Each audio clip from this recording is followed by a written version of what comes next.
श्री कृष्ण चैतन्य प्रभु नित्यानंद श्री अद्वैत गदाधर शिवाचार्य गौर भक्तवृंद जय श्री कृष्ण चैतन्य प्रभु नित्यानंद श्री अद्वैत गदाधर शिवाचार्य गौर भक्तवृंद हरे कृष्ण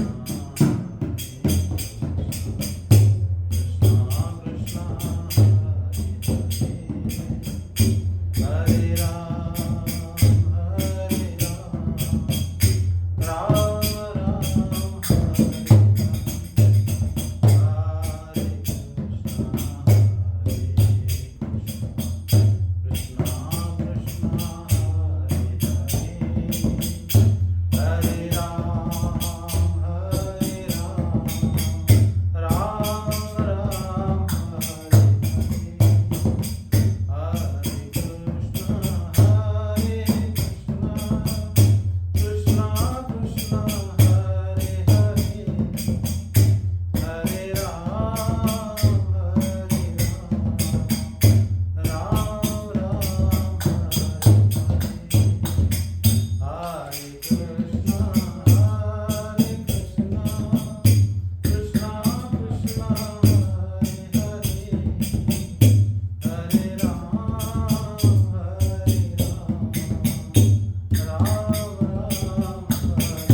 जय श्री कृष्ण चैतन्य प्रभु नित्यानंद श्री अद्वैत गदाधर शिवाचार्य गौर भक्तवृंद जय श्री बलदेव जय श्री सुभद्रा जय श्री जगन्नाथ जय सुदर्शन देव की जय श्री कृष्ण माता की जय मंत्राश्वन भागवत की जय जय जय श्री राधे श्याम नमो भगवते वासुदेवाय ओम नमो भगवते वासुदेवाय ओम नमो भगवते वासुदेवाय ओम नमो भगवते वासुदेवाय ओम नमो भगवते वासुदेवाय ओम नमो भगवते वासुदेवाय। श्रीमद्भागवतम द्वितीय स्कंद अष्टम अध्याय श्लोक संख्या 1। ब्रह्मणा चोदितो ब्रह्मन् गुणाख्याने अगुणस्य च यस्मै यस्मै यथा प्राह नारद देवदर्शनः एतदैदोतुमिच्छामि तत्त्वं देवविदांबर हरेर्भूतवीर्यस्य तथा लोक सुमंगलाः। अनुवाद। राजा परीक्षित के विविध प्रश्न। राजा परीक्षित ने कहा, भगवान आप वेद वेदताओं में श्रेष्ठ हैं। मैं आपसे यह जानना चाहता हूँ कि जब ब्रह्मा जी ने निर्गुण भगवान के गुणों का वर्णन करने के लिए नारद जी को आदेश दिया, तब उन्होंने किन किन को किस रूप में उपदेश किया। एक तो अचिंत्य शक्तियों के आश्रय भगवान की कथाएं हैं लोगों का परम मंगल करने वाली। दूसरे देवऋषि नारद का सबको भगवत दर्शन कराने का स्वभाव है। अवश्य ही आप उनकी बातें मुझे सुनाइए। क्योंकि पिछले अध्याय में श्री ब्रह्मा जी श्री नारद जी को बोले थे कि हे तात स अयम विश्व भावन भगवान ते समासेन अभिहित सत असच्च हरे अत्यंत न अन्यस्मात्। श्री हरि से भिन्न है ये जगत, संपूर्ण जगत की सृष्टा, जो भगवान के वर्णन मैंने आपके सामने मतलब संक्षेप में किया है। फिर उसके बाद बताते हैं श्लोक 51 में, अभवता यन्मे उदितं तदितं भगवतं नाम अयं विभूतिनां संग्रह एतत् त्वं विपुलिं कुरु। कि मैंने विभूति संग्रह करा है, संक्षेप में कहा है भगवान के बारे में, आपका काम उसको प्रचार करो, ज्यादा करके बताओ। तभी परीक्षित महाराज प्रश्न करे कि नारद जी कैसे बताए, क्या क्या बताए। हाँ, देव विदांग वरंग ब्रह्मन, जो कि माने हे वेदज्ञ में श्रेष्ठ शुकदेव जी। शुकदेव जी के लिए उन्होंने बताए हैं कि जो हरे कृष्ण, हाँ, इसमें बताए हैं कि जो वेद वेदांग वरंग ब्रह्मण ब्रह्मण अगुणस्य गुणाख्यान चोदित, हे वेदज्ञ में से श्रेष्ठ शुकदेव जी। शुकदेव जी सारे वेदज्ञ में से श्रेष्ठ थे। वेद को जो जो जानते हैं वो वेदज्ञ हैं, उनमें से श्रेष्ठ शुकदेव जी। कह रहे हैं कि मतलब जो ब्रह्मा जी के द्वारा जो निर्गुण परम ब्रह्म, जो गुणों को जो वर्णन करने के लिए प्रेरित हुए थे, ब्रह्मा जी ने संक्षेप में बताया श्री नारद जी को। और नारद जी जिस जिस अद्भुत पराक्रम भगवान की कथा सुनाए या बढ़ाए या जिसी को बोले, वो मैं तत्वतः सुनना चाहता हूँ।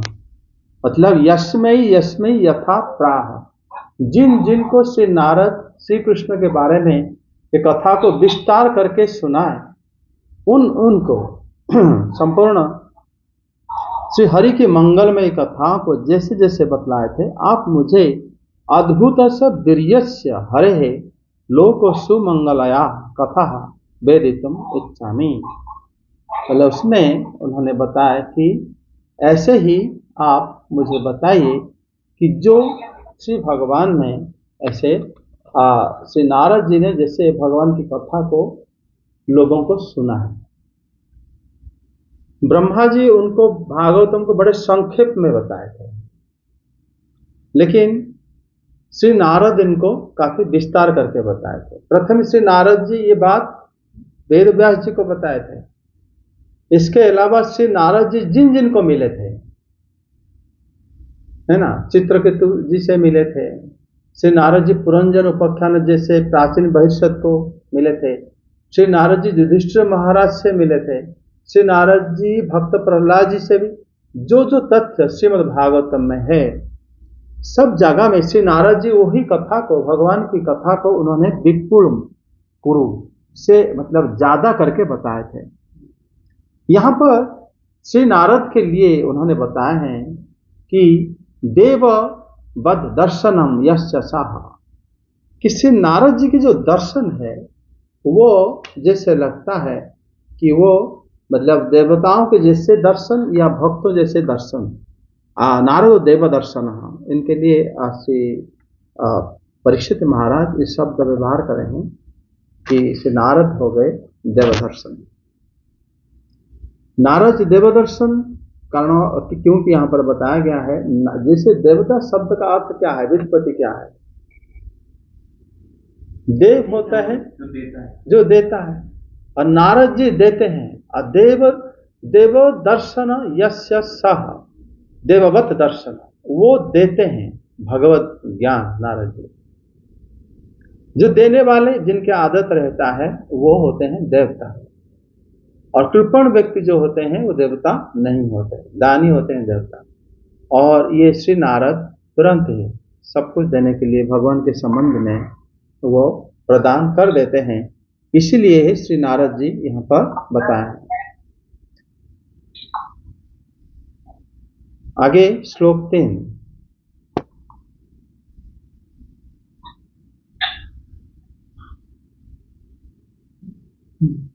अनुवाद। महाभाग्यवान सुखदेव जी, आप मुझे ऐसा उपदेश कीजिए कि मैं अपने आसक्ति रहित मन को सर्वात्म भगवान श्री कृष्ण में तन्मय करके अपना शरीर छोड़ सकूं। हे महाभाग, कथा यस्व यथा अहम अखिलात्मनि कृष्णे। अगर आप मुझे ये बताइए कि भगवान श्री कृष्ण में अपना मन को लगाकर मैं अपना शरीर छोड़ सकूं। अपना शरीर छोड़ने के लिए परीक्षित महाराज बिल्कुल तैयार थे कि मेरा शरीर छूट जाए, लेकिन कैसे? ना अपना मन जो है कृष्ण निसंग मन, मेरा मन जो है श्री कृष्ण के मतलब निसंग भगवान श्री कृष्ण में मेरा मन चला जाए एवं मेरा शरीर अनासक्त मन लगाकर मैं अपना शरीर को त्याग कर सकूं। मतलब हमारा शरीर मन के अधीन है, इससे पता चलता है। जैसे यहाँ परीक्षित महाराज बता रहे हैं कि आप मुझे वो कथा सुनाए जिसको सुनकर मेरा जो मन है अनासक्त मन लगा के शरीर छोड़ सके। अगर हमारा मन भगवान श्री कृष्ण में ना लगाए तो क्या होगा? फिर हम मन जहां लगेगा हमारा शरीर वहां चला जाएगा, मतलब हमारा उसी प्रकार गति होगा। ये बात है। यहां पर वो बता रहे हैं कि अगर हमारा मन श्री कृष्ण में अनासक्त मन अगर हमारा लग जाता है तो फिर मैं अपना शरीर छोड़ सकूं। तो इसमें परीक्षित महाराज बता रहे हैं कि हमारा जो शरीर है जैसे मन के अधीन है, मन जैसे जैसे करता है हमारा शरीर वैसे वैसे काम करता है। अभी जागृत अवस्था में भी आप जहां पर मन करता है आप वहां चले जाते हो, है ना। स्वप्न अवस्था में भी आपका मन ही आपका स्वप्न जगत को बनाता है, और उसी जगत में जो जो वस्तु हम देखते हैं वो सारा मन बनाता है, और हम उसी को ही एक दृष्टा की तरह बैठ के देखते हैं, ऐसा ऐसा ऐसा। तो मन के अधीन होने से, मन अगर श्री कृष्ण में लगा जाता है तो फिर हम कभी भी हमारा शरीर त्याग जो है सफल होता है। मन बनाता है और हम उसे दृष्टा देखते हैं। हम कौन? जीव है। तो जीव और मन अलग है। मन को भी, मन सूक्ष्म होते हुए भी भौतिक है, मेटेरियल है। मन को जैसे हमारा, हम देखते हैं कि हमारा जो शरीर बना है मिट्टी, जल, अग्नि, वायु, आकाश, और मन भी इसी से ही बना है। मुख्य तत्व अलग अलग है थोड़ा। हमारा कर्मेंद्रिय, ज्ञानेंद्रिय भी इसी से ही बने हैं, 5 तत्व से। तन्मात्रा भी इसी से बने हैं, 5 तत्व मूल होते हैं ना। और मन, बुद्धि, अहंकार, चेतना भी इससे बने हैं। मन जो चाहता है, अगर आपके मन करे कोई वस्तु को भोजन करने के लिए, आप जब वो वस्तु को लेके खाते हो आपको आराम लगता है, ये वस्तु भौतिक है। भौतिक से अगर आपका मन तुष्ट हो गया, इसका मतलब वो मन भौतिक जाति का है, नहीं तो वो उसके तुष्ट कैसे हो गया।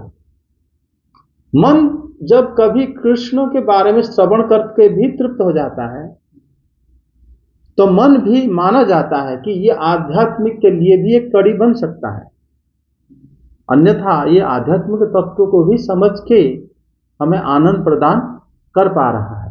मन उसी में एक कड़ी जैसे व्यवहार होता है। तो मन हमारा बंधन, मन भी हमारा मोक्ष के कारण है। मन के वजह से हम बंध भी जाते हैं और मन की वजह से हम बंधन से मुक्त भी हो जाते हैं। ठीक है। तो यहां पर इसीलिए परीक्षित महाराज यहां पर निस्संग मनस्त्य कलेवरम, भगवान श्री कृष्ण में मन निवेश करके मैं शरीर त्याग करूं। शृण्वतः श्रद्धया नित्यं गृणश्च स्वचेष्टितं कालेन नातिदीर्घेण भगवन्विशते हृदि प्रविष्टः कर्णरन्ध्रेण स्वानं भावसरोरुहं धुनयति समलं कृष्णः सलिलस्य यथा शरत्। अनुवाद 4-5। जो लोग उनकी लीलाओं का श्रद्धा के साथ नित्य श्रवण और कथन करते हैं, उनके हृदय में थोड़े ही समय में भगवान प्रकट हो जाते हैं। श्री कृष्ण कानून के चित्रों के द्वारा अपने भक्तों के भाव में हृदय कमल पर जाकर बैठ जाते हैं, और जैसे शरद ऋतु जल का गंदलापन मिटा देती है, वैसे ही वे भक्तों के मनोमल का नाश कर देते हैं। भगवान, जैसे जैसे हम भगवान के बारे में सुनते हैं, वैसे वैसे हमारा जो मन का गंदलापन जो है मिट जाता है। जैसे यहाँ पर शरद ऋतु की बात बताया गया है, कृष्ण स्वानं कर्णरंध्रेण, कृष्ण हमारा कान के रंध्र से, स्वानं मतलब अपने भक्तों के कान के छिद्र से, भाव सरोरुहम प्रविष्टः, एवं से क्या करते हैं, हमारे हृदय कमल में प्रवेश करते हैं और हमारे सारे दोष को विनिष्ट कर देते हैं। जैसे शरद ऋतु जल के गंदलापन को दूर कर देता है। शरद ऋतु जल की गंदलापन दूर कैसे करता है? शरद ऋतु जब आता है, शरद ऋतु कब आता है? शरद और हेमंत ये दोनों अलग अलग समय के, और जो जैसे जैसे हमारा जो होता है रेनी सीजन, उसी समय हर जगह पानी जो है कीचड़ जैसे हो जाता है। उसके बाद आता है शरद ऋतु, जब ऑटम, जो कार्तिक और हमारा जो मार्गशीर्ष महीने की, कार्तिक तो एंड हो जाता है चतुर्मास, उस समय क्या होता है ना, शरद ऋतु में जो पानी सेटल डाउन हो जाता है और धीरे धीरे पूरा स्वच्छ हो जाता है। उसमें मतलब आप देखोगे टेम्परेचर चेंजेस होता है, विंड का डायरेक्शन चेंज होता है इत्यादि, वो धीरे धीरे सेट हो जाता है। उसी प्रकार जैसे कोई भगवान के बारे में सुनता है, सुनते ही तुम्हारे हृदय जब भगवान क्या करते हैं ना, प्रवेश कर जाता है। प्रवेश करते ही वो गंदलापन को उसी प्रकार दूर करते हैं। प्रणाम। वो गंदलापन को क्या करते हैं ना, दूर कर देते हैं। और ये बात बताए हैं, इसलिए परीक्षित महाराज 2 श्लोकों में स्वचेष्टितम नित्यम श्रद्धया शृणुतः, अपनी इच्छा से प्रतः जो सुनता है और उसका वर्णन करने वाले के हृदय में भगवान शीघ्र प्रवेश कर जाता है। अगर आप सुनने के लिए इच्छा अपने तरफ से करने की जरूरत है, अगर ये के मतलब यहां पर परीक्षित महाराज कहते हैं ना कि भगवान के बारे में अगर आप सुनने की इच्छा करोगे, अर्थात ब्रह्म जिज्ञासा, अगर आप जिज्ञासा करोगे, सुनने की इच्छा करोगे, तो फिर जैसे आप श्रद्धा पूर्वक सुनोगे तो फिर भगवान आपके हृदय में प्रवेश करेंगे। कैसे? नेक्स्ट श्लोक में कहा जाता है कि कान की छेद से प्रवेश करेंगे, भगवान कथा के माध्यम से जाएंगे, दृश्य के माध्यम से तो नहीं जा सकते, क्योंकि हम जब जहां आंखें खोलते हैं, हम अपने विषय को देखते हैं, जो वस्तु से हमारा कुछ मतलब सब लेना देना है, वो वस्तु को देखते हैं। भगवान को हम देख नहीं सकते। तो भगवान हमारे हृदय जाने के लिए रास्ता है हमारा कान। इसलिए प्रविष्ट कर्णरंध्रेण स्वानं भाव सररुहम, ये जो हमारे कान की छिद्र के माध्यम से भगवान हमारे हृदय में आते हैं, और हमारे हृदय में आते ही हमारे हृदय में जो गंदलापन है उसको साफ करते हैं। ये बात परीक्षित महाराज कहते हैं। इसका मतलब जब तक हम ये अपना प्रयत्न नहीं करेंगे, आग्रह से श्री भगवान के बारे में नहीं सुनेंगे, तब तक वो हमारे हृदय के अंदर प्रवेश नहीं करेंगे। जब तक वो हमारे हृदय में नहीं आएंगे, तब तक हमारा गंदलापन और हमारा मन स्वच्छ नहीं होगा। स्वच्छ कोई नहीं कर सकता, भगवान स्वयं आके करते। और उनका अनंत शक्ति के मतलब उनके पास है, इसीलिए हर किसी के हृदय में प्रवेश कर सकते हैं, है ना। और कान के माध्यम से जैसे हम भगवान के बारे में श्रवण करते हैं। हाँ बोलो। जैसे जब भगवान हृदय में प्रवेश करते हैं, जैसे कोई एक भक्त है वो निरंतर भागवतम श्रवण कर रहा है, तो अपनी स्वेच्छा से तो मतलब भगवान तो उसके हृदय में आ जाएंगे, तो लेकिन सर वो फिर भी वो मतलब वो डेवलपमेंट की स्टेज में रहेगा भक्त, मतलब वो प्रयास करता रहेगा, जैसे भगवान ने कहा तो कैसे निष्काम भाव से काम करता रहे, द्वंद को सहन करता रहे, वो मतलब प्रोग्रेसिवली डेवलपमेंट के स्टेज में वो भक्त। तो सर अगर भगवान आ जाते हैं तो भगवान सारा गंद अगर मिटा देते हैं, तो भगवान के आते ही सारा गंद एक साथ क्यों नहीं मिट जाता? डेवलपमेंट में क्यों होता है सर? यहाँ पर परीक्षित महाराज उसी श्लोक को कह रहे हैं कि कृष्ण स्वानन कंधरे रंध्रेन प्रविष्ट तदगतम समलम सलिलस्य शरत यथा धुनोति। उन्होंने परीक्षित महाराज जो भक्त हैं वो खुद स्वयं अनुभव करे हैं कि ये जैसे शरत ऋतु ये 2 महीने के लिए आता है, और पानी के गंदलापन को दूर होने में धीरे धीरे दूर होता है और पता ही नहीं चलता। श्री कृष्ण के जब मतलब कोई श्रवण करने के लिए अपना इच्छा प्रकाश करता है और सुनता है, तब वो धीरे धीरे हमारा जो है गंदलापन को दूर कर देते हैं। और हमारा जितना भगवान के साथ तल्लीनता रहेगा उतने जल्दी ही वो क्या होगा ना, मिट जाएगा। जितना हम धीरे धीरे उसके प्रति आकृष्ट होंगे उतना धीरे धीरे हमारे प्रति हमारे अंदर वो गंदलापन को साफ करेंगे, स्वच्छ करेंगे। आगे भगवान हृदय में आए और आते एकदम सब कुछ खत्म क्यों नहीं? हाँ, वो धीरे धीरे ग्रेजुअली क्यों हो रहा है वो ये?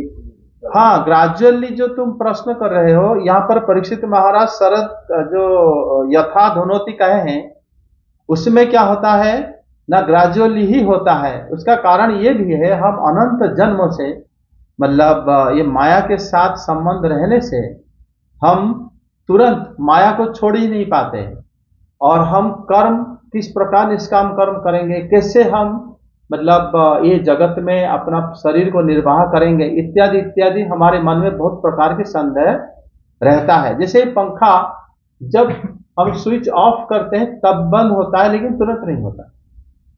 हाँ, घूम घूम के बंद होता है, लेकिन उसके सप्लाई बंद हो जाता है।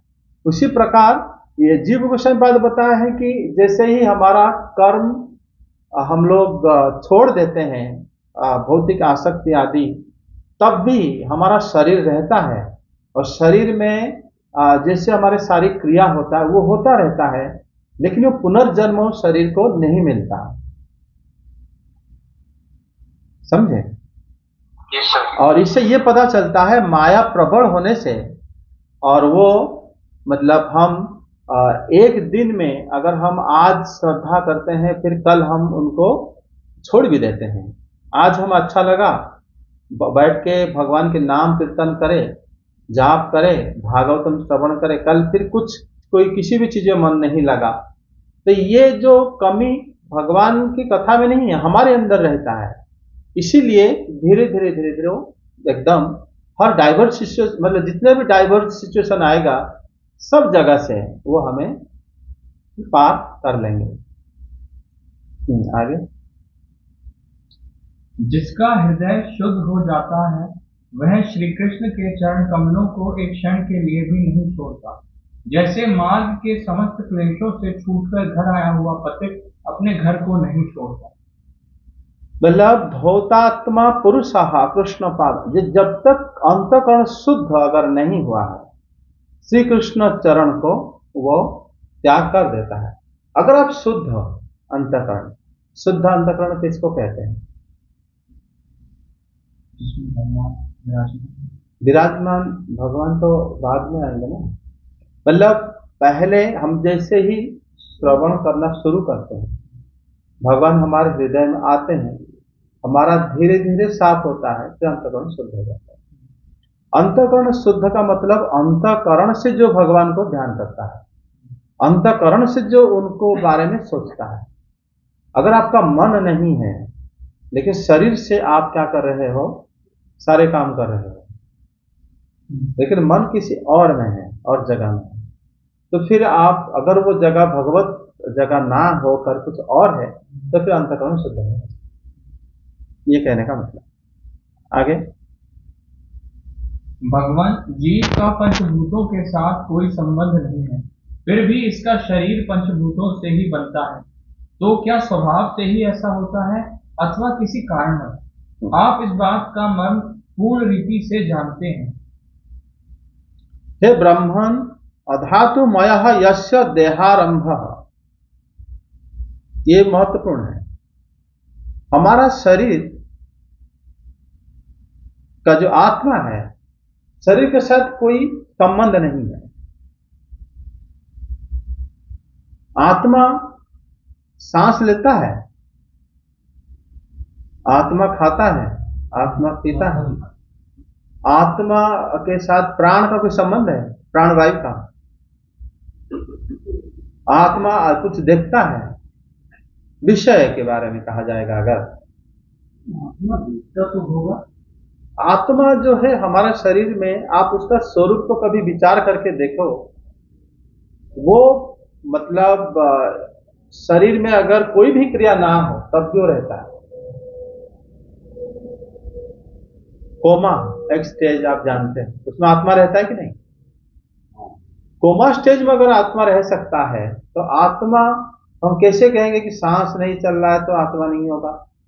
हम कैसे कहेंगे कि इसका आंखें नहीं, आत्मा नहीं होगा, या ये खा नहीं रहा, आत्मा नहीं होगा? ऐसा कह नहीं सकते। कभी कभी तो आत्मा हमारा शरीर में, धनंजय वायु जब तक रहता है आत्मा तब भी रहता है। मतलब जब हम मर जाते हैं उस टाइम हमारा सांस नहीं चलता, हम देख नहीं पाते और हमारा जो दिल नहीं धड़कता। डॉक्टर चेक करा, ये मर गया। लेकिन आत्मा का प्रवृत्ति के हिसाब से वो मरा नहीं है। आत्मा इसके बावजूद भी उसके अंदर रह सकता है, उसके कोई परेशानी नहीं। और जब हम शरीर को पूरा जला देते हैं तो आत्मा छोड़ के चला जाता है। जब राख हो जाता है, जब शरीर नहीं जाता। किसी किसी का क्या होता है, जैसे यमलोक जब बुलाते हैं, लेके जाते हैं शरीर में, मरने के बाद तुरंत ले लेते हैं। गरुड़ पुराण में इसका 2 प्रकार की गति उन्होंने बताया है। पहले तो मृत्यु समय में जब हमें यमदूत गले में फांस डाल के खींच लेते हैं, उस समय में हम रोते हुए, बिलखते हुए, हाँ, और हमारा मतलब जो कभी कभी जो नरक जाते हैं उनका मलमूत्र त्याग हो जाता है। जो स्वर्ग जाते हैं उनके ऊपर वाला इंद्रिय खुला रहता है, मुंह आंख कुछ ना कुछ खुला रहता है। लेकिन यम लोग क्या करते हैं, चाहे कोई भी आप जाओ, आप स्वर्ग लोग जाओ चाहे मर्त्य लोग जाओ, लेकिन पहले आपको वो खींच के ले लेते हैं। अगर आप पुण्यात्मा हो तो आपको उन्होंने उत्तर द्वार या पश्चिम द्वार या पूर्व द्वार के अंदर यमलोक में प्रवेश कराते हैं। अगर आप पापात्मा हो तो दक्षिण द्वार के थ्रू आपको लेते हैं। लेकिन जब हम जाते हैं फिर हम वापस भी आते हैं, फिर यमलोक से फिर दोबारा जाते हैं। हाँ, दोबारा जब जाते हैं फिर यमलोक हमें क्या करते हैं ना, उस समय हम पैदल चलते हैं, तो हम पहुंचने में 1 साल लगता है, तब पिंडदान 1 साल तक पूर्ण होता है। तो पहले जब लेकर गए तब कितना टाइम लगा? उस टाइम तो 2-3 घंटे में पहुंचा देते हैं, फिर वापस ले आते हैं। तब तक ये जब आता है वो शरीर में प्रवेश करने की कोशिश भी करता है, लेकिन शरीर तब तक क्रिया हो जाता है, फिर शरीर से चला जाता है। तो ये सब विधि जो है, जो मुक्त हो जाते हैं भक्त लोग, तो तुरंत भगवत धाम चले जाते हैं। सर, शरीर में घुसने का प्रयास कौन करता है सर? आप जो हमारे जीव जो है सर, जीव या सर अहंकार, उसके साथ सूक्ष्म शरीर पर रहता है। तो सर सूक्ष्म शरीर की इच्छा होती है या आत्मा की इच्छा? आत्मा की इच्छा रहता है। आत्मा इनके साथ हाँ आसक्त हो जाता है। हमारा स्थूल शरीर के अलावा हमारे कर्मेंद्रियां, ज्ञानेंद्रियां, मन, बुद्धि, अहंकार, ये सब हमारे साथ रहते हैं। उसी के साथ हमको दंड भी मिलता है, उसी के साथ हम स्वर्ग भी जाते हैं, उसी के साथ हम हर जगह में जाते हैं। तो ये जो है यहाँ पर जो बताते हैं, सर अगर शारीरिक क्रिया नहीं की जाती तो वो आत्मा का उसमें प्रवेश कर सकता है, और क्या उसको दोबारा जीवित कर सकता है?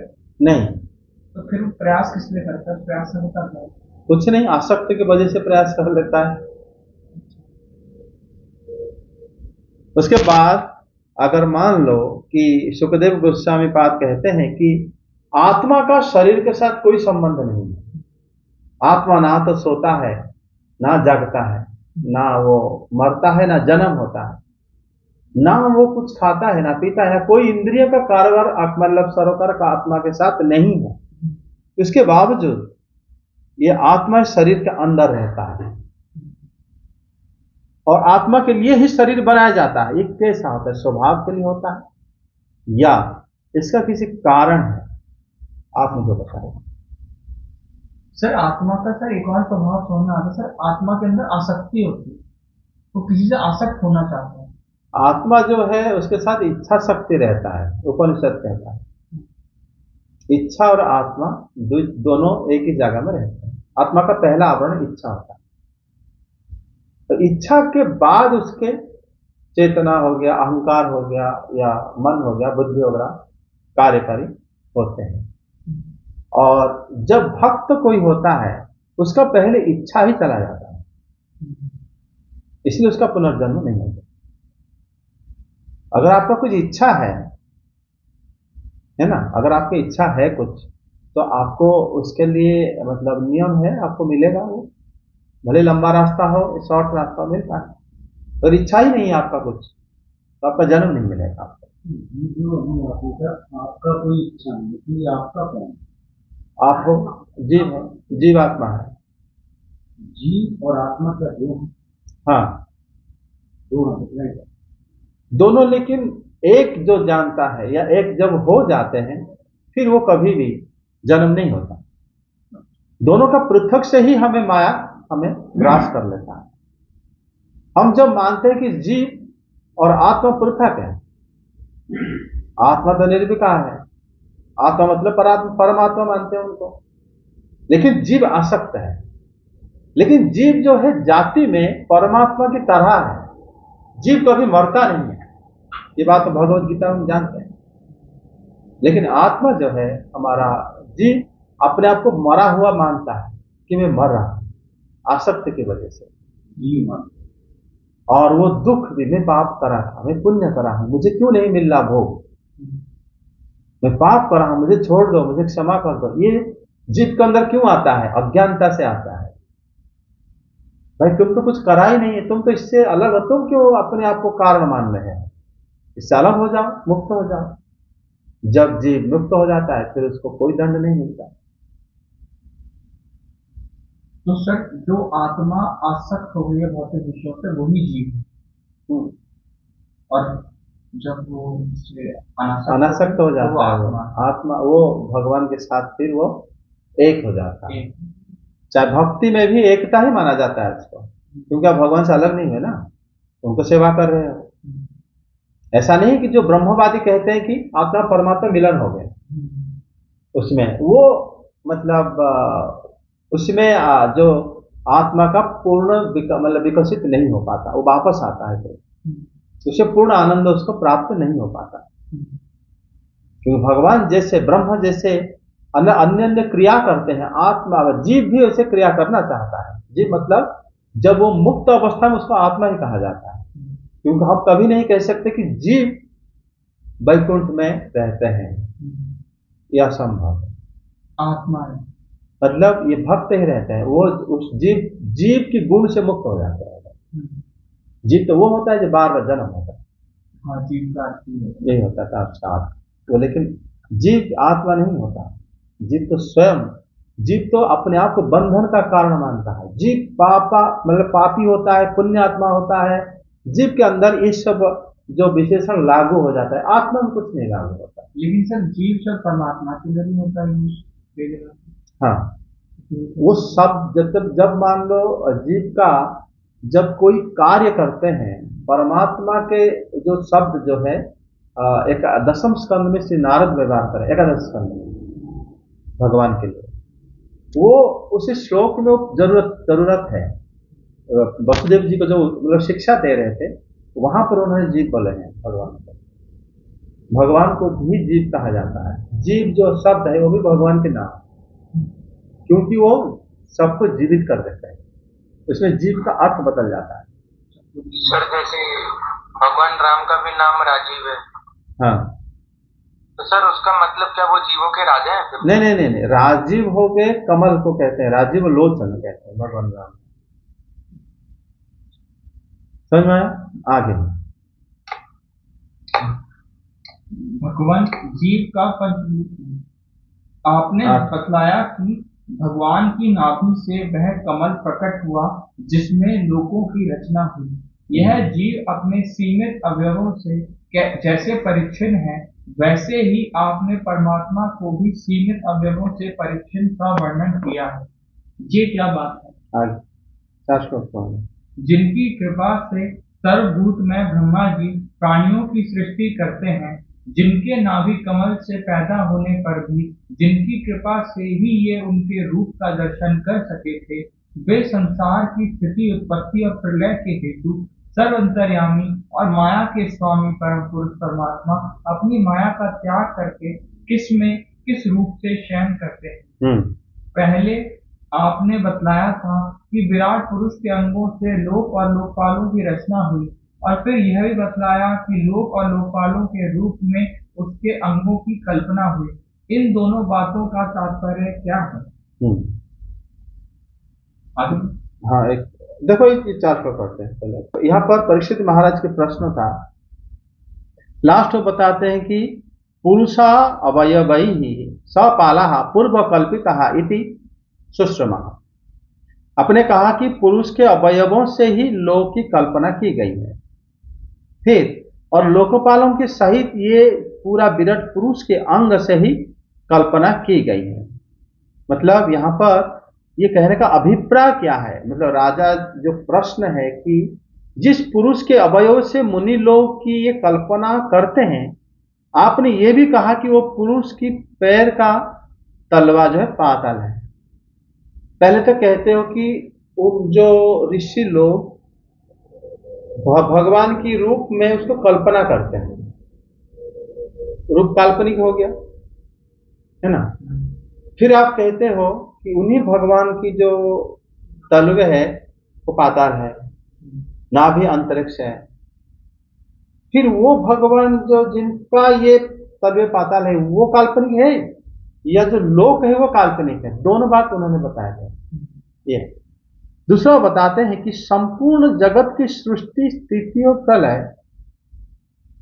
भगवान की माया या परम पुरुष अपनी माया के द्वारा ही करते हैं, लेकिन अपनी माया का त्याग करके वो जहां सोते हैं वो भी बताएगा।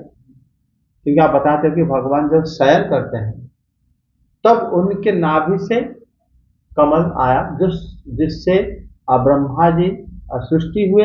वो कमल रजगुण से सृष्टि हुआ था, कामना से है, और उसी से ही फिर ब्रह्मा जी के मन में वो बात आई कि सृष्टि बढ़े, है ना। तो कह रहे कि भगवान उसी समय माया त्याग करे थे, माया को लेके सोए हुए थे। अगर माया त्याग करके सोए हुए हैं तो फिर भगवान जिससे सो रहे हैं वो भी आप मुझे बताइए। आगे वो बता रहे हैं कि जिन भगवान की कृपा से, भगवान के नाभि कमल से जीव ब्रह्मा भूतों की सृष्टि करते हैं, श्री भगवान की कृपा के कारण परमात्मा का रूप का साक्षात्कार उन्होंने किया। किन्होंने किया? ब्रह्मा जी करें। क्योंकि आगे अध्याय में चतुश्लोकी भागवत आएगा, ब्रह्मा जी ने जो जैसे परमात्मा का साक्षात्कार करा था वो आप मुझे सुनाए। आगे महाकल्प और उनके अंतर्गत अवान्तर कल्प कितने हैं? भूत, भविष्य और वर्तमान काल का अनुमान किस प्रकार किया जाता है? क्या स्थूल देह अभिमानी जीवों की आयु भी बंधी हुई है?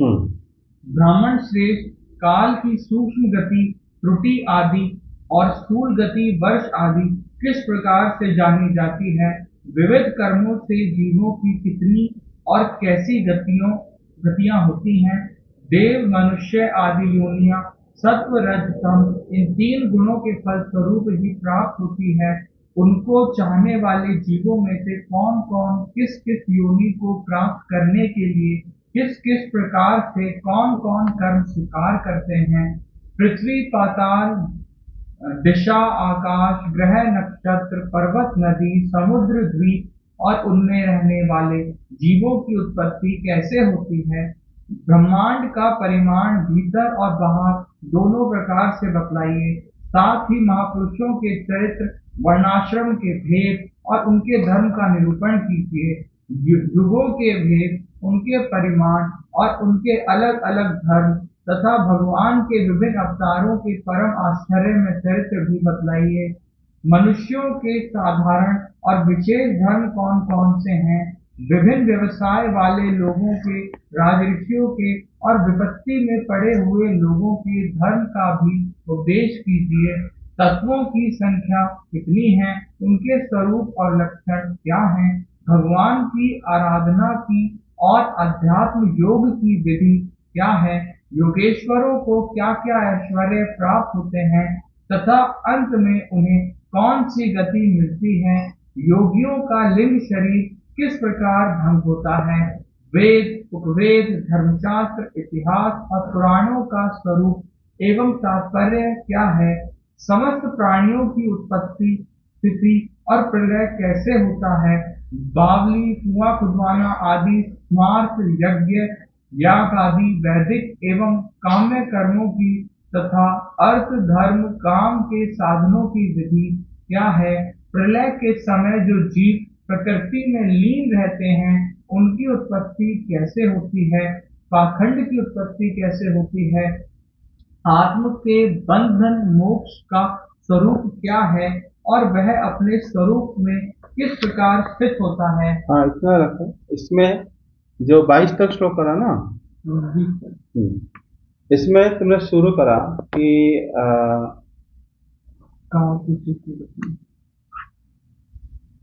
महाकल्प क्या है, उनके अंतर्गत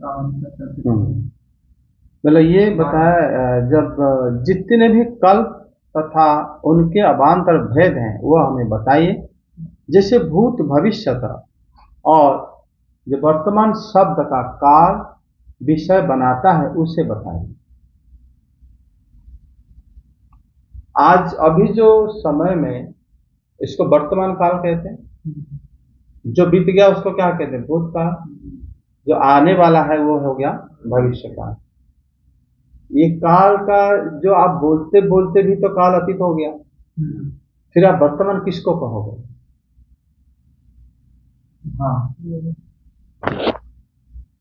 काल का फिर विभाजन कौन करता है, आप समय तक बता जाता है, लेकिन एक एक जगह में काल की गति नहीं गलती, काल वहां पर काल जा नहीं पाता। ये कैसे हो सकता है। भगवान की जो लीला में काल की प्रवेश नहीं है। हम अभी जैसे बोला कि इस समय को वर्तमान, कौन से समय को वर्तमान कह रहे हैं, और कहेंगे इस सेकंड जो आपने बोला वो हो गया वर्तमान। सेकंड को भी और छोटा किया जा सकता है, तो वर्तमान किसको कहोगे, क्या वर्तमान है ही नहीं। बताओ, चिंता करो कि वर्तमान काल होता क्या है, और वर्तमान काल, अतीत काल और भविष्य काल। जिस समय आप वर्तमान शब्द बोलते बोलते वर्तमान अतीत हो गया, बोलना खत्म करा अतीत हो गया, तो वर्तमान कौन। अगर नहीं है या तो भूत है या भूत है, तो उनके बीच वाला जगह तो वर्तमान कहा जाएगा। बीच वाला तो वो बीच वाला स्थिति के वो कैसे स्थिति रहता है, वो स्थिति है ही नहीं। अगर है ही नहीं तो उसको कैसे समझा जाए। उसके बाद ये बता रहे हैं कि आप ये बताएं कि स्थूल शरीर के अभिमानी जो देवता है, मनुष्य तथा पितृगुण की आयु के जितने परिमाण है, जो प्रमाण है उसे बताए। आयु वो एक बहुत बड़ा फैक्टर है, ये काल से वो रिलेटेड है। हम कहते हैं कि ये 100 साल के जिएंगे मनुष्य, या हम 50 साल के हो गए। वो 50 साल जो आपने गिना, एक अवधि को गिना, वो अवधि सूर्य की गति के अनुसार हम लोग गिने। इसके अलावा और कुछ प्रमाण तो हमारे पास है नहीं।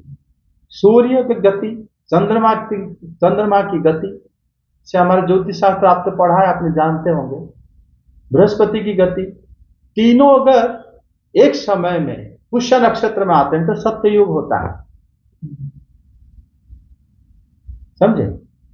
जबकि तीनों जो रास्ता को सूर्य देवता एक साल में भ्रमण करते हैं, उसी रास्ता को चंद्र देवता एक महीने में करते हैं। ये गति है उनका। तो दोनों तो जरूर सब नक्षत्र, सारे नक्षत्र राशि में आते होंगे, लेकिन एक समय में आना, माघा नक्षत्र में जब चंद्रमा स्थित था, उसी समय कुरुक्षेत्र युद्ध शुरू हुआ था।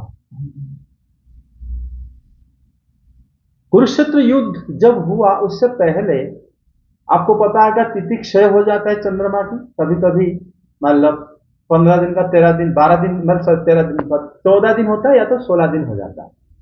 नवरात्र भी ऐसे होता है, 9 दिन पूरा नहीं हो पाता कभी कभी। कुरुक्षेत्र युद्ध के समय 13 दिन के अंदर संक्रांति भी आ गया था, पूर्णिमा भी आ गया था, अमावस्या पूर्णिमा दोनों में ग्रहण आया था। आप देखोगे इस बार अभी जब हमारा कोरोना हुआ, कोरोना काल में ग्रहण आया था दोनों 15 दिन में। कितने लोग मर गए थे। वो 14 दिन में आया था, 15 दिन में से कुछ था उस टाइम में, तिथि से अभी था। बहुत लोग मर गए पूरा विश्व में। कुरुक्षेत्र युद्ध में ऐसा ही था। मतलब ग्रह नक्षत्र की ये जो काल है ना, समय है बस, वो जब हम कहते हैं वो तो अपने आप हो गया, उसको तो कोई ना कोई नियंत्रण करता होगा। सूर्य गति में हमारा आयु निर्भर हो गया। अगर सूर्य क्या हमेशा एक जैसे घूमता है या आगे पीछे होकर घूमता है? अगर वो लेट करके घूमेगा, क्या हम लोग ज्यादा जिएंगे? जब सूर्य था ही नहीं तो लोग जीते नहीं थे, उस समय का काल नहीं था। सूर्य तो बाद में प्रकट हुआ, उससे पहले ब्रह्मा जी आ गए थे, फिर भी ब्रह्मा जी का आयु गिना जाता है।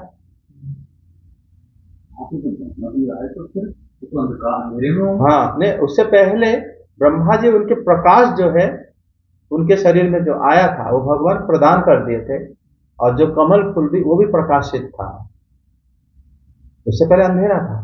तो ये सब जो प्रश्न है कि शरीर के अंदर जो देवताएं हमारे शरीर में आते हैं, पितृगण की आयु, मनुष्य की आयु, ये सब मुझे बताइए।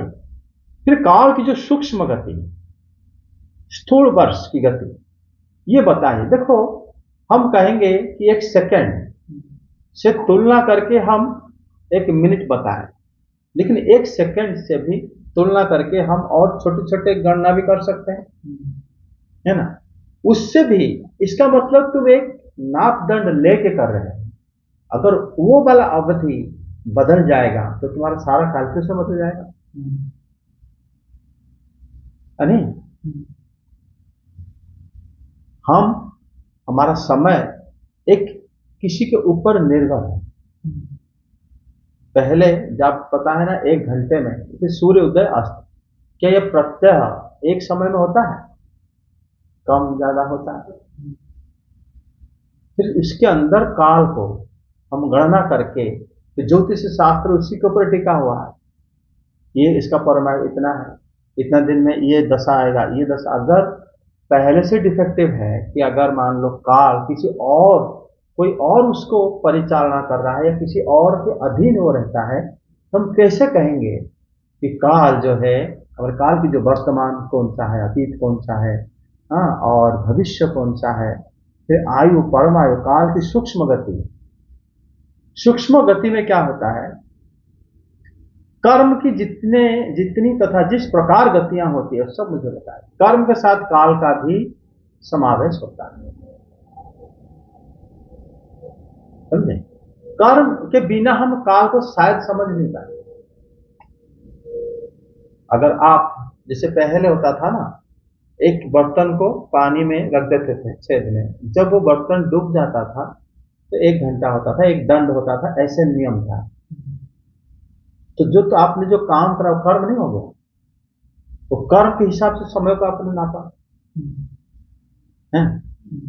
सूर्य गति करता है तब हम समय को, साल को, चंद्र जब गति करता है तब हम पूर्णिमा अमावस्या गिनते हैं। वो गति करना एक कर्म नहीं हुआ, तो कर्म के साथ काल का संबंध से हम उसको समझ पाते हैं।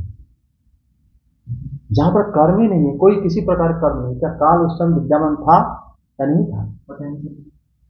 लेकिन विद्यमान तो था, क्योंकि काल जब तक नहीं हुआ ब्रह्मा जी की उत्पत्ति कैसे हुई, ब्रह्मांड की उत्पत्ति कैसे हुई? अगर कोई वस्तु उत्पत्ति हुई है तो कब हुई, इस प्रश्न आ जाता है। तो प्रश्न अगर आ गया इसका मतलब काल वहां पर विद्यमान था। भले कितने दिन हुआ हम नहीं बता पाएंगे, कौन सी दिशा में हुआ वो भी नहीं बता पाएंगे, लेकिन समय तो विद्यमान था। ये बात परीक्षित महाराज की, ये सब आएगा तृतीय स्कंद में, समय के बारे में थोड़ा आएगा। उसके बाद प्रश्न कर रहे हैं, तत्व आदि गुणों का जो देवता आदि शरीर की प्राप्ति रूप परिणाम होता है, उसको प्राप्त करना मतलब चाहने वाले गुणी जीवों में पुण्य पाप रूपी कर्म का समूह जिस गुण का परिणाम होने पर जिस प्रकार से जिसको प्राप्त होता है, आप मुझे बताया। मतलब यहां पर गुणानां परिणाम अभिक्षिता गुणिना, ठीक, कर्म समवाय यस्मिन यथा ये न उपगृह्यते तद्वतः। एक काम हम कर देते हैं उससे हमें दंड मिलता है, एक काम हम कर देते हैं उससे हमें पुरस्कार मिलता है। ये कर्म में ऐसा है क्या? ये गुण उत्पत्ति कहां से हुआ? फिर ये गुण जहां पर उत्पत्ति हुआ वहीं से क्या ये पाप और पुण्य और स्वर्ग और नर्क, दंड और पुरस्कार दोनों वहीं से सृष्टि हुआ था क्या?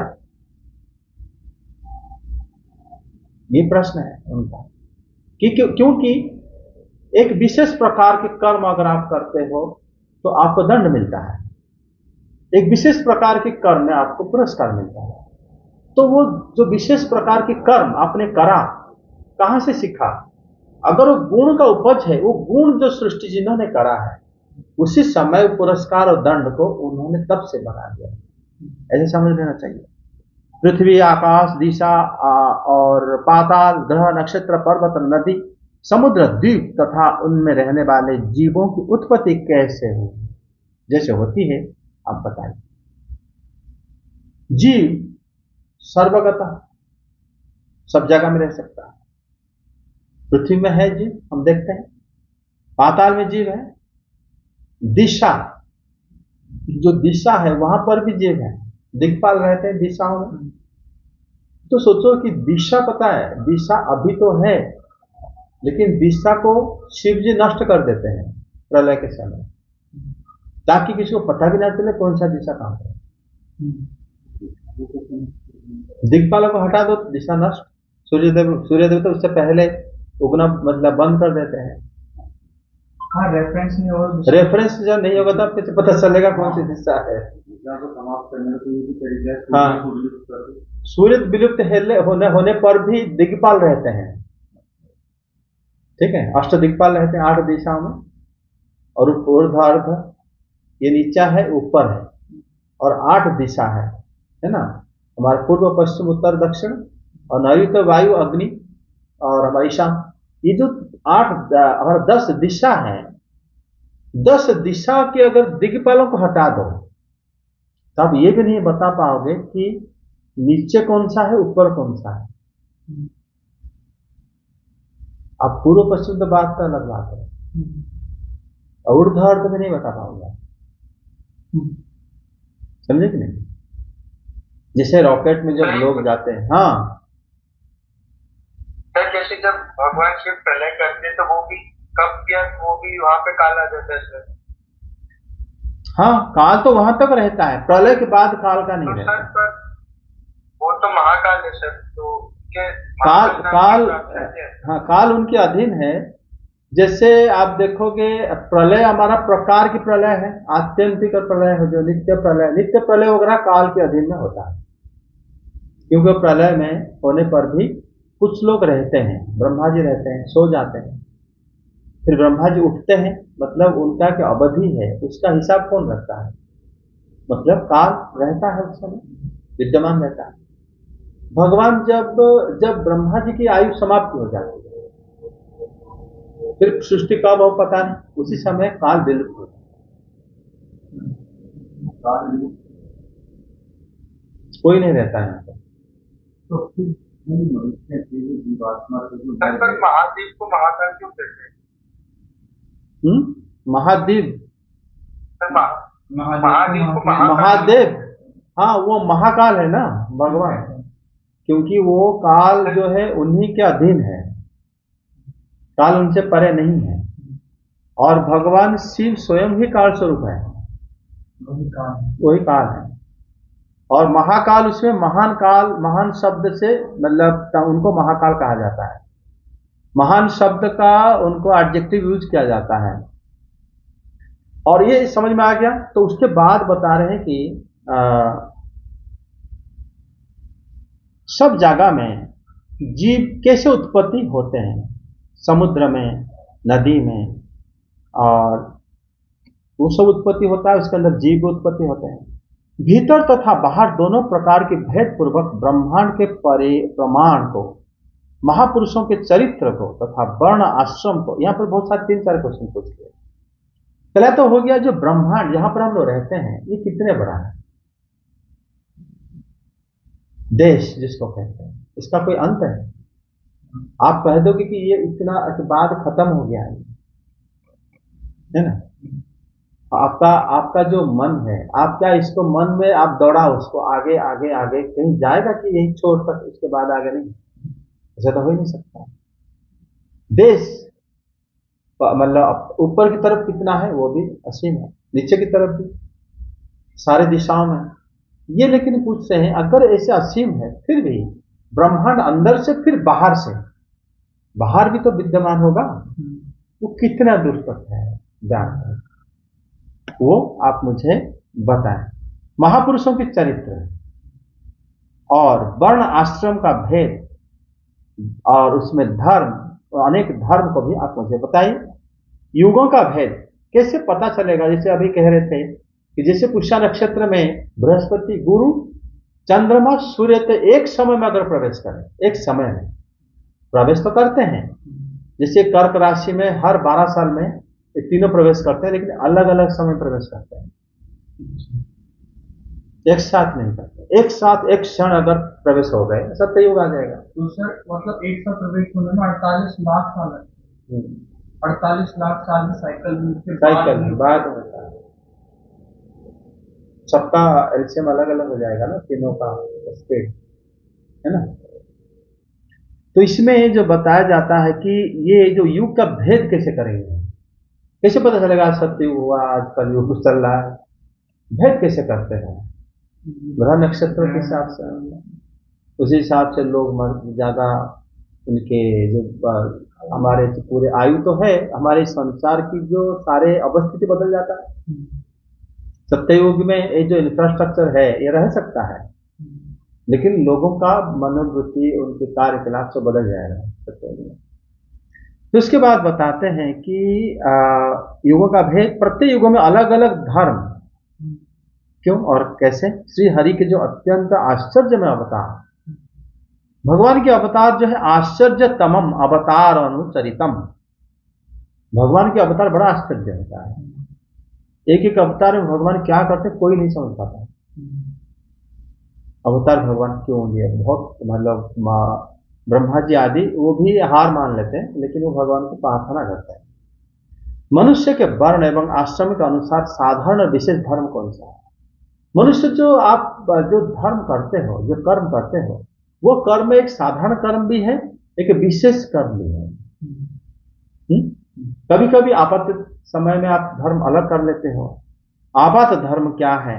फिर ये भी बता रहे हैं कि व्यवसायिक लोगों के धर्म, राजर्षियों के धर्म, विपत्तिग्रस्त मनुष्यों के धर्म, जो विपत्ति में है उसका धर्म क्या है, जो व्यापार कर रहा है उसका क्या है, जो राज कार्य कर रहा है वो क्या है, धर्म शब्द का अर्थ होता है कर्तव्य भी, औचित्य, पवित्रता, चरित्र, प्रकृति, मूल गुण, ये सब धर्म होता है। तत्वों की संख्या कितनी है, ठीक है, मतलब कितने बारे में हम जानना चाहिए, तत्व होता है। और उनके स्वरूप लक्षण, तटस्थ लक्षण, परम पुरुष परमात्मा की आराधनात्मक विधि, आध्यात्म योग विधि आप मुझे बताइए। आध्यात्म योग मतलब पुरुषनरा विधि, आध्यात्मिकस्य योगस्य हेतु लक्षणम लक्षणम परिसंख्यानम तत्वनाम, तत्व कितने हैं वो आप मुझे बताइए। जिससे हम देखते हैं कि जीव तत्व, माया तत्व, हाँ, और कृष्ण तत्व, भगवत धर्म तत्व, अनेक अनेक तत्व, परमात्मा तत्व। जीव गोस्वामी तो उसको 6 तत्व को 6 संदर्भ करें। एक तो हो गया तत्व, परमात्मा तत्व, कृष्ण तत्व, फिर भगवत तत्व, फिर आपका प्रीति तत्व, मतलब भक्ति में भी एक तत्व है ना, भक्ति तत्व, फिर प्रीति तत्व। भक्ति भी एक प्रकार की तत्व है, वो उसको जानना जरूरी होता है। प्रीति वो एक तत्व है। भक्ति और प्रीति पृथक के रूप में जीव गोस्वामी पाद वर्णन करें। हाँ, प्रीति जो शब्द है वो भक्ति कह सकते हो, भक्ति से शुरू है, भक्ति के ऊपर काफी ऊपर स्तर को कहते हैं प्रीति। जो स्तर कोई भक्त अटेंड नहीं कर सकता लेकिन अनुभव कर सकता है, वो है गोपियों के स्तर को। ये करें तब तो मुझे सब बताइए। प्रलय काल में प्रकृति में लीन रहने वाले जीवों की उत्पत्ति कैसे होती है? जैसे अभी प्रश्न करे थे, आप प्रश्न करे थे ना, प्रलय जब हो जाता है जीव कहाँ रहते हैं? तो प्रवेश कर जाते हैं भगवान के अंदर, ब्रह्मा जी के उदर में, उसके बाद भगवान के उदर में प्रवेश कर जाते हैं। जब प्रलय समाप्ति होता है फिर कैसे सृष्टि होती है? अगर मान लो जब प्रलय हुआ उस समय जीवों को पूरा दंड मिला नहीं था, पूरा नहीं हुआ था, उसके बाद जब सृष्टि होगा वो किस कारण दंड लेने जाएंगे? है ना, ऐसा तो नहीं कि पहले यमलोक बना और उसके बाद उनको डाल दो। डालने के लिए एक शरीर की जरूरत है, उनका मन बुद्धि अहंकार सब जरूरत है, वो तो है ही नहीं, उनका तो गायब हो गया। उनको फिर इच्छा शक्ति हिसाब से सूक्ष्म शरीर मिलता है, फिर वो लोग धीरे धीरे प्रकट होते हैं। आप देखोगे जब सृष्टि होता है पहले पेड़ पौधे वगैरह जंगम सृष्टि हो जाता है, टावर सृष्टि हो जाता है, होता है कि नहीं? पहाड़ पर्वत ये सब कहां से आता है? ये भी तो जीव है, ये भी तो दंड पा रहे हैं वो लोग। पहाड़ का एक पत्थर के अंदर भी जीव रहता है, क्योंकि जब स्थावर योनि है तो स्थावर योनि का शब्द का अर्थ क्या है? पहाड़ है। एक एक जीव को ऐसे दंड मिलता है, वो पहाड़ होके रहते हैं, पत्थर होके रहते हैं। पहाड़ का अगर आप देखो संस्कृत में पर्वत को संबोधन करते हैं कि हम लोग नहीं करते? हे पर्वत, अगर पर्वत में कोई नहीं है उसको हे शब्द क्यों संबोधन किया जाता है? लेकिन सर पर्वत में तो बहुत सारे छोटे पत्थर होते हैं। हाँ, अगर पर्वत एक है तो वो एक जन है, अगर अलग हो गया पत्थर जो उनसे, वो अलग अलग जन हो गए, वो भी बहुत असंख्य जीव रहते हैं। सर पर वो तो बढ़ते नहीं, तो सर हम कैसे माने? बहुत लोग बढ़ते नहीं है तो इसका मतलब वायरस बढ़ता नहीं है, रिप्रोडक्शन करता है, क्या वो जीव नहीं है? जो रिप्रोडक्शन नहीं करते तो वो रिप्रोडक्शन नहीं करते वो लोग, फिर हम कैसे माने? मतलब शास्त्र से मानेंगे ना, उसका संबोधन होता है। और शास्त्र में बताया गया है कि इस मतलब पाप के बाद जब वो मतलब कुछ जन्म स्थावर रहता है, कुछ जन्म जंगम रहता है, फिर वो धीरे धीरे मनुष्य जन्म पाता है। तो स्थावर योनि, अगर स्थावर का जन्म मिलता है उनको, तो स्थावर मतलब जो स्थिर रहता है, उसी में ये आता है। पर पत्थर और धातुओं में भी हाँ जीव रहते हैं। तो सर यानी तो सिर्फ कुर्सी में भी होगा, बेड में भी होगा। अगर किसी जगह में कोई आकार स्वरूप लेता है, उसी के अंदर कोई ना कोई प्रवेश कर जाता है। सर इसके अंदर भी कोई होगा, क्योंकि ये इससे पहले मूल रूप से पेड़ से आया है, पेड़ जब कट जाता है तब भी जीव उसके अंदर रहता है। हाँ, पेड़ के अंदर जितने फल उतने जीव आ जाते हैं, जितने बीज होता है उसके अंदर जीव उतने आ जाते हैं। इसीलिए जीव असंख्य होते हैं और सब अपने कर्म के फल भोगते हैं। और इस प्रकार अगर आप देखोगे, सब अपने कर्म के फल भोग रहे हैं, हम्म, पत्थर में भी हाँ और पेड़ में भी और हाँ। उसमें फलों में भी। हाँ हाँ ये सब जो ज्ञान है आप अगर विचार करके देखोगे आपको पूरे बड़ा आश्चर्य लगेगा कि जीव कितने हैं और हम उनमें से मनुष्य जन्म पाकर हम क्या कर रहे हैं। हाँ, अगर पर्वत और पत्थर और पेड़ में भी जीव है तो कल को हमने कोई ऐसा कर्म किया हम भी पत्थर हाँ वही बन जाते हैं। तुम्हारी तो बड़ी बुरी दशा होगी। आप देखो पुराण में बात तो है, जैसे देवी अहल्या को पत्थर करके श्राप दिया गया। क्यों दिया गया? अगर कोई पत्थर नहीं बन पा रहा होता तो उनको पत्थर श्राप मिलता ही नहीं। ये भी बात है। इसका मतलब पत्थर के अंदर कोई रह सकता है। आप देखो गरुड़ पुराण में जब पाप खत्म होता है तो जीवों को स्थावर जंगम आदि जन्म में पाप को भोगने के लिए मिल जाता है मनुष्य जन्म से पहले। तो वहां पर अगर स्थावर शब्द है तो स्थावर में कौन कौन आते हैं? पहाड़ पर्वत आदि आते हैं, पत्थर आदि, ईंट, रेता जो अलग हो जाते हैं, ये सब आ जाता है। तो उसी के अंदर उनका भी जीवों को मिलता है जन्म। इसीलिए आप देखोगे तो ये सब जो परीक्षित महाराज के प्रश्न है ये तो बहुत अलग, सारे पुराण इसी के अंदर आ जाएगा। घर भी जीवों को उससे बना।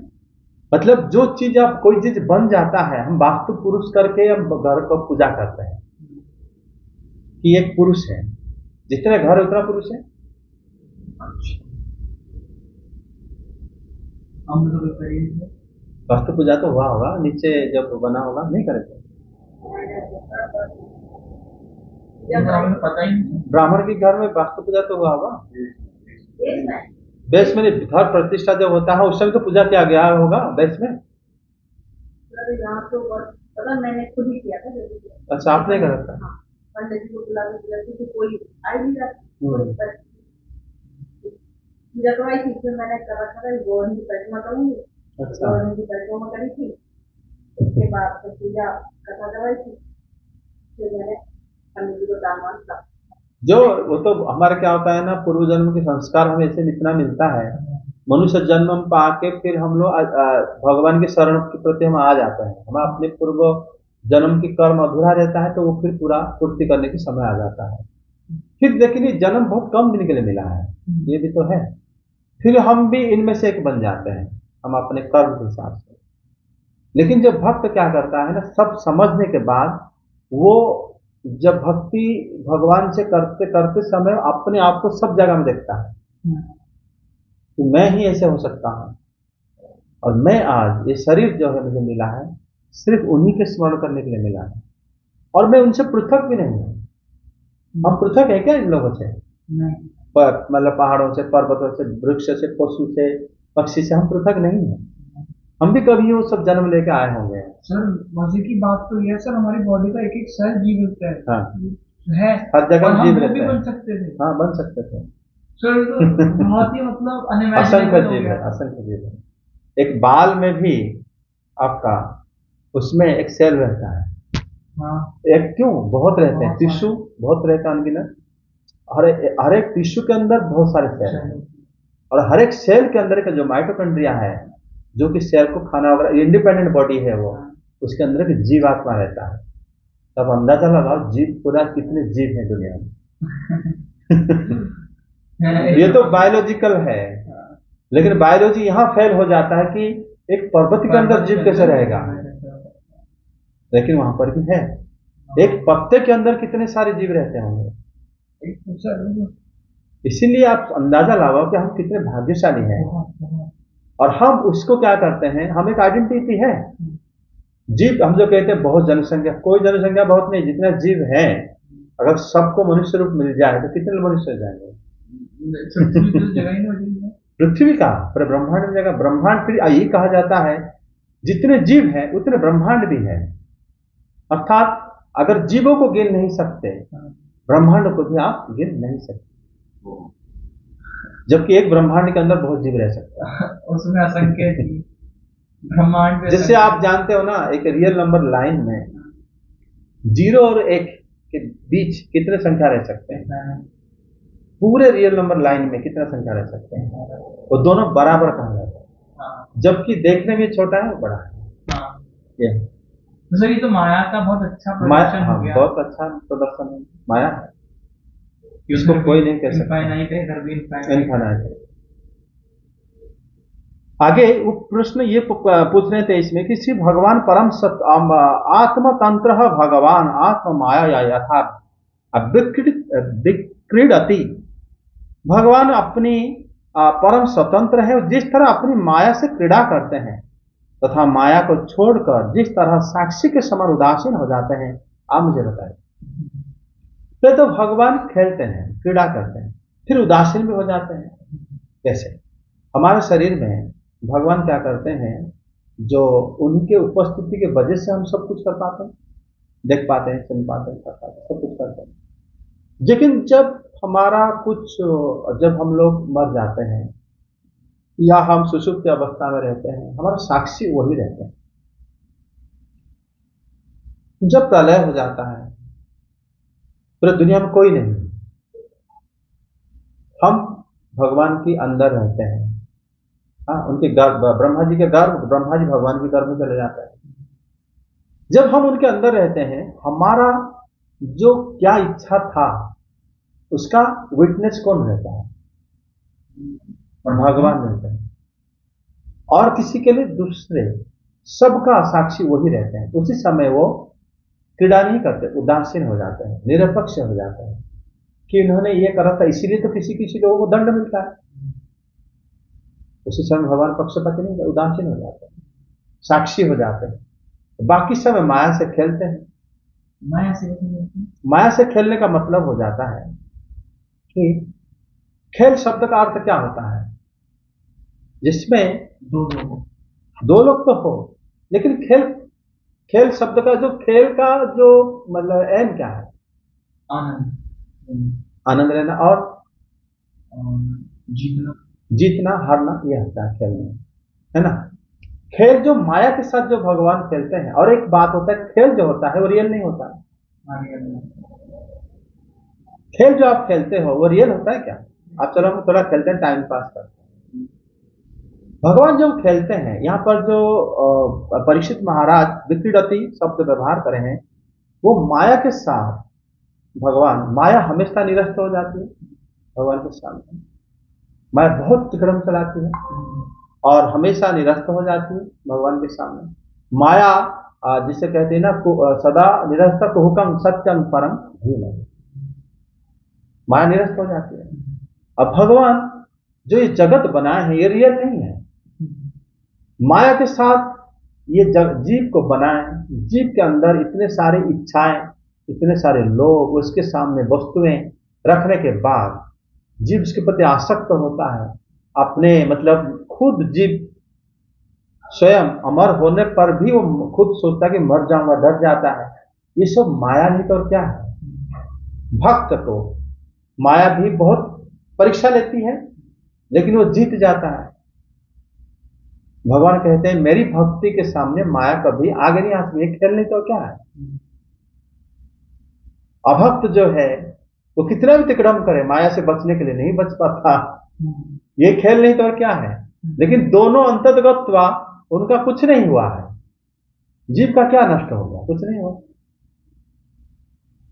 आप कह रहे आज ये घर है, ये जब प्रलय हो जाता है उस टाइम आपका घर रहता है ना, आपका संपत्ति रहता है ना, आप रहते हो ना, सगे संबंधी रहते हैं, कोई नहीं रहता। ये माया नहीं तो और क्या? ये खेल है, उसमें माया हमेशा हार जाती है भगवान के सामने में। कि सर अगर हम किसी का खेले और हम जीतते ही रहे तो हम सब बोर हो जाएंगे, और अगर वो सामने वाला हारता रहे तो वो भी नहीं खेलना चाहेगा। तो फिर ये खेल चल क्यों रहा है? जो खेल होता है, पूरा कोई जीतता है, पूरा कोई हारता है तब ना, लेकिन हारते हारते भी कोई पहले जीतते जीतते भी हार जाता है। जैसे भक्तों के साथ जब माया खेलती है, भक्तों को इस प्रकार माया में डालती है, उस समय माया को लगता है कि मैं जीतूंगी, लेकिन लास्ट में हार जाती है। तो वही जो आशा है, ऐसा नहीं कि एक तरफा हो जाता है, कभी कभी लगता है कि भक्त जो माया में है, तो ये जो स्थिति होता है, ये माया के लिए प्रेरणा मिलता है कि मैं खेलूं। नहीं तो हमेशा हारना है तो फिर खेलने की क्या मतलब है? हमेशा हारते तो हैं। नहीं। और अब जो अभक्त होते हैं उनको लगता है माया की मैं जीत गई, वो भी एक प्रकार की भ्रम हो जाता है, क्योंकि वास्तव में वो नहीं जीत पाते, क्योंकि वो फिर भक्तों की कृपा माध्यम से धीरे धीरे धीरे धीरे भक्त हो जाते हैं। आगे ये प्रश्न हो गया है, महामुनि मैं आपके शरण में हूं, इन सारी बातों को पूछने वाली मुझको आप तनिक तात्विक रूप से मुझे बताएं। मतलब तत्व होता है क्या? जो गुरु होते हैं तत्व को ही बताते हैं। ज्ञानिनस् तत्व दर्शिना है कि नहीं? गुरु मतलब सब गुरु में भावी बच्चे समित पाणी ही और समित पाणी श्रोत्रियम ब्रह्मनिष्ठम। फिर जो गुरु होते हैं ब्रह्मनिष्ठ होते हैं, श्रोत्रिय होते हैं और तत्वदर्शी भी होते हैं। भगवद गीता के हिसाब से इस हिसाब से क्या है, जो तद्विधि परिपातेन परिप्रश्नते सेवया उपदेक्षन्ते ते ज्ञानम ज्ञानिनः तत्व दर्शिना। इस विषय में आप तो स्वयं ब्रह्मा जी के समान प्रमाण है। अत्र ही भवान आत्मभूः परमेष्टि यथा प्रमाणम, आप ही प्रमाण है। इसलिए मतलब आप जो बताएंगे वही मैं मतलब पुरुषों की परंपरा से कही गई बातों को मैं अनुष्ठान करूंगा। मतलब आप ही परम प्रमाण है। दूसरे लोगों तो अपने पूर्व पुरुषों की परंपरा में कही गई बातों को अनुष्ठान करते हैं। मतलब परीक्षित महाराज कहते हैं कि ये जो है जो करें, जो आप बताओगे वही परम प्रमाण है। क्योंकि जो श्री ब्रह्मा जी, श्री नारद जी, श्री व्यास, ये परंपरा है। उसके बाद कहते हैं कि श्लोक 26 में न मे असवः परायन्ति ब्रह्मन् असनादमे देवतो अच्युत युच्युत पीयूष मंत्र कुपिताद द्विजा। ये कह रहे हैं कि हे ब्राह्मण, भगवान अच्युत के लीलामृत को पान करने वाले ये मेरे प्राण क्रुद्ध ब्राह्मण के श्राप के अतिरिक्त उपवास के कारण नहीं निकल सकते। परीक्षित महाराज कितने कॉन्फिडेंट है। जैसे ही श्राप मिल गया कि आप 7वें दिन आपको तक्षक काटेगा, परीक्षित महाराज खाना पीना सोना छोड़ दिए। अगर हम छोड़ेंगे तो हम जनरल लोग कहेंगे खाने में मर जाओगे तुम। परीक्षित महाराज कहते हैं नहीं मरूंगा, क्योंकि श्राप है, 7वें दिन मरूंगा। असली पहले कैसे मर जाऊंगा, भले भी ना खाऊं। ये कह रहे हैं, इस श्लोक से ये पता लगता है, यदि आप कहें कि अनशन के कारण, ब्राह्मण की कोप के कारण हमारे प्राण व्याकुल है, ये सारे बात श्रवण कैसे करोगे? बहुत सारे प्रश्न पूछ लिए। तभी जैसे यहां पर श्री गोस्वामी का बात कहते हैं कि सुखदेव गोस्वामी बात पूछ लिए, प्रश्न तो तुम इतने पूछे हैं, लेकिन इतने सब आंसर सुनोगे कैसे? समय कहां से आएगा? तब ये कह रहे हैं कि मेरा प्राण जो है 7 दिन से पहले जाएगा भी नहीं, मेरे पास इतना समय पूरा है। ठीक है, प्राण व्याकुल भी नहीं कर सकता। जैसे हम लोग नहीं खाए, हम हाथ पैर दर्द करेगा, ये करेगा, तो अगर हम ज्यादा सहने लगे, प्राण थोड़े सोचेगा कि शरीर छोड़ के चले जाओ, ये इतना कुछ नहीं कर रहा है, ये तो लोग मर जाते हैं। लेकिन परीक्षित महाराज पर दृढ़ निश्चय, उनको कोई व्याकुलता भी नहीं है कि मतलब मुझे भूख लगेगा, प्यास लगेगा, भूल गए उस चीज को कृष्ण कथा सुनने के लिए, क्योंकि मैं तो भगवान अच्युत के लीला अमृत पान कर रहा हूं, इसी से मेरा प्राण तृप्त है। सुध गोस्वामी बात कहते हैं, विष्णुरातेन राज्ञः शतपतेः कथायामिति उपमन्त्रितः सः ब्रह्मरातः भृशंकृतिः। राजा परीक्षित के द्वारा संतों के सभा में श्री भगवान की कथा कहने के लिए इस प्रकार प्रार्थना किए जाने पर श्री शुकदेव गोस्वामी अत्यंत प्रसन्न हो गए। मतलब भक्त प्रसन्न कब होता है?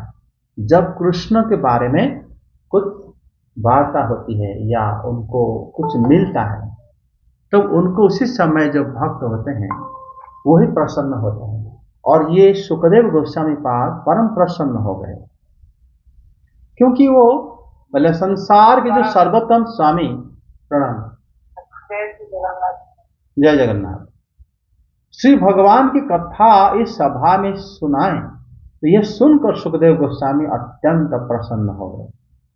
अगर कृष्ण का संबंध कोई कथा कहता है तो उससे बहाने क्या है, श्री कृष्ण को याद करके बोलेंगे, वो लीला को याद करेंगे। वैसे तो जो आत्माराम होते हैं सर्वदा भगवान को याद करते ही हैं, उनके रूप में, उनके लीला में, उनके नाम में ध्यानस्थ हो जाते हैं। लेकिन जब कोई प्रश्न करता है तो सारे लीलाओं को वो पुंखानुपुंख बोलते रहेंगे, तो उसमें भगवान की हर एक लीला प्रवेश कर जाएंगे। इसीलिए परम प्रसन्न हो गए। प्राह भागवतं नाम पुराणं ब्रह्म संहितं ब्रह्मणे भगवत प्रोक्तम ब्रह्म कल्प उपागते।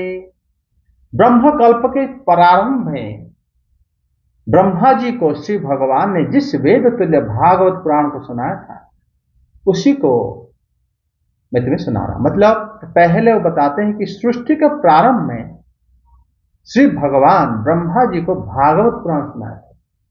देखो, और कोई पुराण नहीं था, भागवत सुनाए वो। आप देखोगे भागवतम के हर एक श्लोक में आप देखोगे भक्ति के प्राधान्यता है। बाकी अन्य पुराण में कथा है, लेकिन भागवत के अंदर क्या ना, वो अलग चीज है, भगवान से बिल्कुल जुड़ा हुआ है। और इसमें पहले अध्याय में जो भागवत नामक पुराणम ब्रह्म संहितम, ब्रह्म संहिता को मतलब श्रीधर स्वामी पाद बताते हैं कि जहां संपूर्ण रूप से ब्रह्म को व्याख्या किया गया है, उसको ब्रह्म संहितम कहा जाता है। सम्यक रूपेण ब्रह्म व्याख्याते। ये जगह में कहा गया है कि जब सृष्टि के आरंभ में भी भागवत कथा हुआ था, और उस टाइम श्री कृष्ण उनको भागवत सुनाए थे ब्रह्मा जी को। तभी वो कहते हैं कि पांडु के वंश में अग्रगण्य राजा परीक्षित ने जो कुछ पूछा, उन सारे प्रश्न का उत्तर श्री सुखदेव गोस्वामी पाद क्रमशः देना आरंभ किए, द्वितीय से लेकर 12 स्कंद तक। वो प्रश्न बहुत हो गया था, और इस प्रकार महाराज परीक्षित को महाराज पांडु के वंश में जो श्रेष्ठ थे, उनको सुखदेव गोस्वामी पाद जो प्रश्न करे थे, उन प्रश्न क्रमशः उन्होंने देना आरंभ किया। जय जगन्नाथ। यह अध्याय संपूर्ण हो गया। श्री कृष्ण गोविंद हरे मुरारे, हे नाथ नारायण वासुदेव। कृष्ण गोविंद हरे मुरारे, हे नाथ नारायण वासुदेव। श्री कृष्ण गोविंद हरे मुरारे, हे नाथ नारायण वासुदेव। कृष्ण गोविंद हरे मुरारे, हे नाथ नारायण वासुदेव। हरे कृष्ण कृष्ण कृष्ण हरे हरे,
जय हरिनाम संकीर्तन की जय, संध्यासन भागवतम की जय, जय श्री बलदेव श्री सुभद्रा से जगन्नाथ से रोशन की जय, समस्त भक्त वृंद की जय, भक्ति देव तुलसी माता की जय, जय जय श्री राधे।